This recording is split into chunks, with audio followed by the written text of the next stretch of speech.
सभी स्टूडेंट्स ध्यान दें, इस क्वेश्चन में पूछा गया है कि कौन सा बल्ब सबसे ज़्यादा चमकेगा, 40 वाट का या 60 वाट का या 80 वाट का। 3 बल्ब दिए हुए हैं हमें क्वेश्चन में और पूछा है कौन सा बल्ब ज़्यादा चमकेगा। तीनों को पैरेलल कॉम्बिनेशन में लगाने पर पूछा गया है कौन सा ज़्यादा चमकेगा, और फिर इन्हीं तीनों बल्बों को हम देखेंगे कि अगर सीरीज़ कॉम्बिनेशन में कुछ इस तरह से लगाया जाए तो कौन सा ज़्यादा ग्लो करेगा। तो पहले हम देख लेते हैं पैरेलल कॉम्बिनेशन में। तो ये हमेशा एक प्रिंसिपल याद रखना है, वो बल्ब ज़्यादा चमकेगा जो हीट ज़्यादा प्रोड्यूस करें, वो बल्ब सबसे ज़्यादा चमकेगा। तो अब देखिए हीट का फार्मूला दो होता है, एक तो होता है H=V²/R×T, एक होता है आपका I²RT, H=I²RT।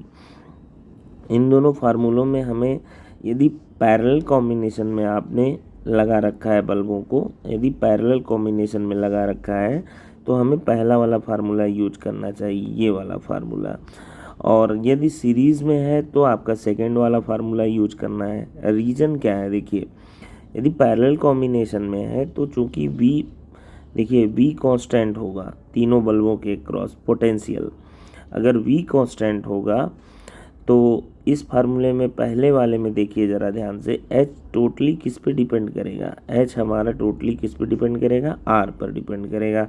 टाइम तो हम सेम दे रहे हैं सभी बल्बों को, टाइम भी कांस्टेंट हो जाएगा, तो H R पर डिपेंड करेगा क्योंकि V कांस्टेंट है, टाइम कांस्टेंट है, तो H इन्वर्सली प्रोपोर्शनल हो जाएगा R के।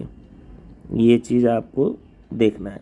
मान लीजिए कि पैरेलल के लिए आपने सेकंड वाला फार्मूला यूज किया तो प्रॉब्लम ये होगी कि ये सूत्र नहीं प्रयोग करेंगे, क्योंकि इसमें देखिए मैंने लिखा है क्योंकि समांतर क्रम में पैरेलल कॉम्बिनेशन में प्रत्येक रेजिस्टेंस में I अलग अलग हुआ, ठीक, जिससे H I और R दोनों पर डिपेंड करेगा। पैरेलल कॉम्बिनेशन में I जो होता है प्रत्येक ब्रांच में डिफरेंट होता है और R तो है ही डिफरेंट, इसलिए H I और R दोनों पर डिपेंड करेगा बल्बों के लिए। इसलिए हमें हीट का कंपैरिजन करने में I पर भी ध्यान देना होगा और R पर भी ध्यान देना होगा, तो कंपेयर करने में प्रॉब्लम होगी। दोनों पर निर्भर करेगी, हीट का कंपेयर करने में समस्या होगी। बट यहाँ पहले वाले फार्मूले में H केवल R पर डिपेंड कर रहा है, इसलिए हमें केवल R को ध्यान देना होगा हीट को कंपेयर करने में। पहले वाले फार्मूले में, इस फार्मूले में देखिए इसमें H केवल R पर डिपेंड कर रहा है, R कम होगा तो हीट ज़्यादा प्रोड्यूस होगी। अब हम केवल इतना पता लगा लें किस बल्ब का रेजिस्टेंस सबसे कम है। Let us calculate resistance of each resistor और ईच बल्ब। तो रेजिस्टेंस को कैलकुलेट करने का फार्मूला देखिए P=V²/R होता है। क्योंकि बल्ब पे याद रखिए, किसी भी बल्ब पे जो इलेक्ट्रिक बल्ब होता है उस पे जो मार्केट से हम परचेज करके लाते हैं उस पे लिखा होता है ये चीज़ 220 वोल्ट और उसका वॉटेज लिखा होता है, ये लिखा होता है। ये चीज़ से हम क्या पता कर सकते हैं, उसका रेजिस्टेंस फाइंड आउट कर सकते हैं इस डाटा से।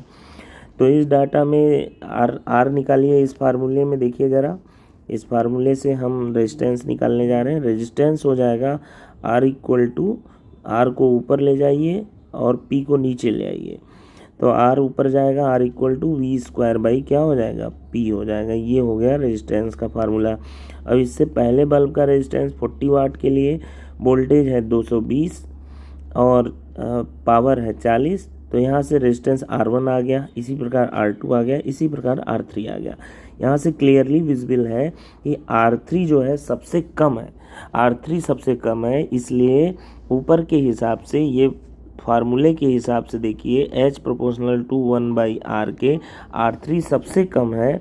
अगर R3 सबसे कम है तो हीट सबसे ज़्यादा होगा, यानी 80 वाट वाला सबसे ज़्यादा चमकेगा, 80 वाट वाला रेजिस्टेंस सबसे ज़्यादा चमकेगा।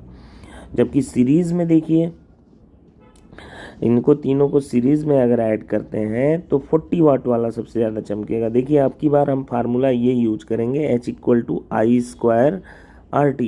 इस सीरीज़ में I कांस्टेंट होगा और H की totally proportional to directly proportional to R होगा। R जिसका ज़्यादा होगा उसमें हीट ज़्यादा होगा। चूँकि ऊपर हमने देखा R किसका ज़्यादा है, R1 का सबसे, R1 मतलब 40 वाट, 40 वाट वाले रजिस्टर का प्रतिरोध सबसे ज़्यादा है, सबसे ज़्यादा है, तो वो सबसे, इस फार्मूले के हिसाब से H directly proportional to R है, तो यानी R1 यानी 40 वाट वाले बल्ब का प्रतिरोध सबसे ज़्यादा है, तो 40 वाट वाला बल्ब सबसे ज़्यादा चमकेगा। तो आशा है ये क्लियर है। पैरेलल कॉम्बिनेशन में ज़्यादा वाट है तो ज़्यादा चमक होगी, सीरीज़ कॉम्बिनेशन में ज़्यादा वाट है तो न्यूनतम चमक होगी। याद रखना, ये शॉर्टकट समरी याद रखना।